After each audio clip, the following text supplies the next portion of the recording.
Babala ng Diyos sa Deuteronomio 18, siyam hanggang 14. Maligayang pagdating sa aming channel. Nais mo bang malaman kung ang mga bagay tulad ng horoscope o lucky charms ay simpleng katuwaan lamang o may mas malalim na kahulugan? Ngayon, tatalakayin natin ang isang mahalagang talata mula sa Biblia, Deuteronomio 18, siyam hanggang 14, upang maunawaan ang malinaw na tagubilin ng Diyos tungkol sa pag-iwas sa mga gawain na hindi nagbibigay karangalan sa Kanya. Deuteronomio 18, siyam hanggang 14. Sinabi ng Diyos na ang mga gawaing ito ay kasuklam-suklam. Ang malakas na wika na ito ay nagpapakita ng kaseryosohan ng mga pagkilos na ito. Ano ang aral na maaari nating matutunan mula dito ngayon? Ika-1, magtiwala ng buo sa Diyos. Tinatawagan tayo na magdepende lamang sa Diyos at hindi sa mga pamahiin o panghuhula para sa gabay. Paalala sa atin ng Kawikaan 3:5. Magtiwala ka ng buong puso sa Panginoon at huwag kang manalig sa sarili mong kaalaman. Iwasan ang modernong gawi na hawig sa mga kasalanang ito. Ang mga bagay tulad ng horoscope, tarot cards, at seance ay maaaring mukhang popular o nakakatuwa, ngunit hawig ito sa mga ipinagbabawal na gawain sa talata. Nililihis nito ang ating pagtitiwala mula sa Diyos. 3, mag-ingat sa feng shui at lucky charms. Ang ilang kaugalian tulad ng feng shui o pagdadala ng lucky charm ay tila inosente o pampaganda lamang. Ngunit maaari nitong ilihis ang ating tiwala mula sa Diyos tungo sa mga bagay o ayos. Ika-4, na magnilay sa tradisyon ng kultura. Halimbawa, ang paghahanda ng 12 prutas tuwing bagong taon ay maaaring mukhang kasiyahan lamang. Kung ito ay ginagawa sa paniniwalang magdadala ng swerte, ito'y nagpapakita ng kawalan ng tiwala sa Diyos bilang ating tagapagkaloob. Ngunit kung ginagawa ito bilang pasasalamat at tradisyong pampamilya, maaari itong itugma sa mga turo ng Biblia. Ika-5, mag-ingat sa mga tradisyonal na gawi. Sa ilang kultura, kabilang na ang Pilipinas, may mga tradisyonal na manggagamot na ang mga gawi ay maaaring sumalungat sa mga aral ng Biblia. Narito ang ilang halimbawa. Albularyo, isang manggagamot o tradisyonal na manggagamot na madalas gumagamit ng mga halamang gamot kasama ang mga ritual na maaaring humingi ng tulong mula sa mga espiritu. Mangtatawas, gumagamit ng mga ritual tulad ng pagbibigay kahulugan sa hugis ng tinunaw na kandila upang malaman ang sanhi ng sakit. Ang mga ganitong gawi ay may elemento ng panghuhula na ipinagbabawal sa kasulatan. Manghihilot, isang manggagamot na gumagamit ng mga teknik ng masahe, ngunit madalas ay nagdarasal o bumibigkas ng mga bulong para humingi ng espiritual na tulong. Mananambal, isang manggagamot sa tradisyonal na medisina na gumagawa rin ng sorcery. Habang ang ilang paggamot ay mukhang natural, ang iba ay nagsasangkot ng mga ritual na umaasa sa supernatural na puwersa.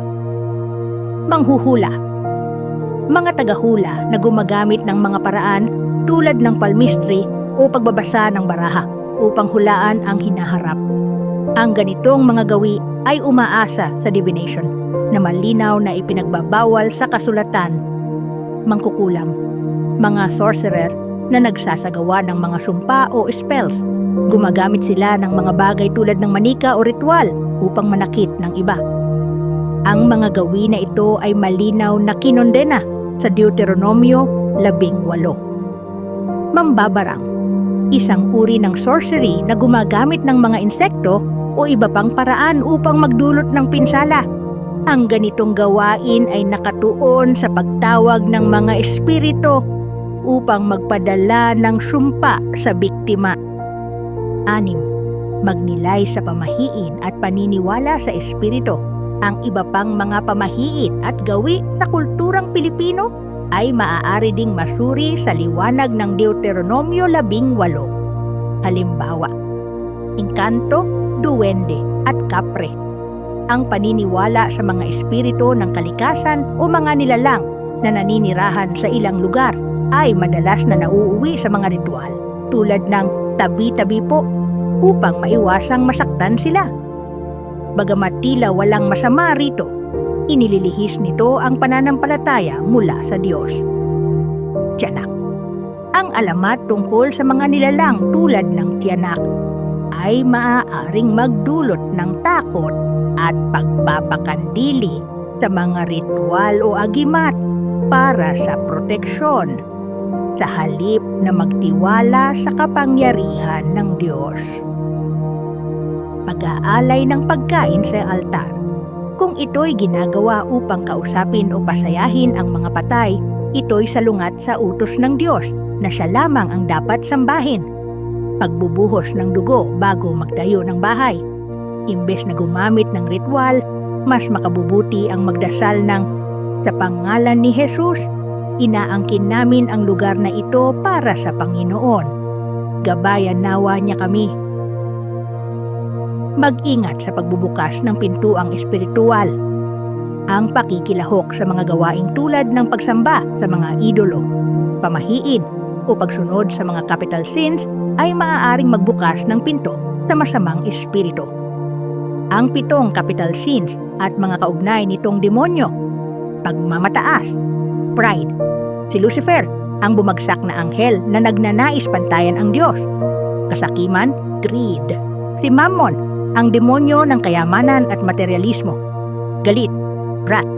Si Satanas, kaugnay ng puot at paghihiganti. Inggit, envy. Si Leviathan, ang ahas ng inggit at panibugho. Pagnanasa, lust. Si Asmodeus, kilala bilang demonyo ng pagnanasa at makamundong pita. Katakawan, gluttony. Si Beelzebub, ang demonyo ng labis na kasiyahan at pagpapakasawa. Katamaran, sloth. Si Belphegor, kaugnay ng katamaran at pagpapabaya sa mga tungkuling espiritual. Paano tumugon ngayon? 1. Magsisi at manalangin. Humingi ng tawad sa Diyos kung lumahok sa mga gawaing ito. 2. Magtiwala sa salita ng Diyos.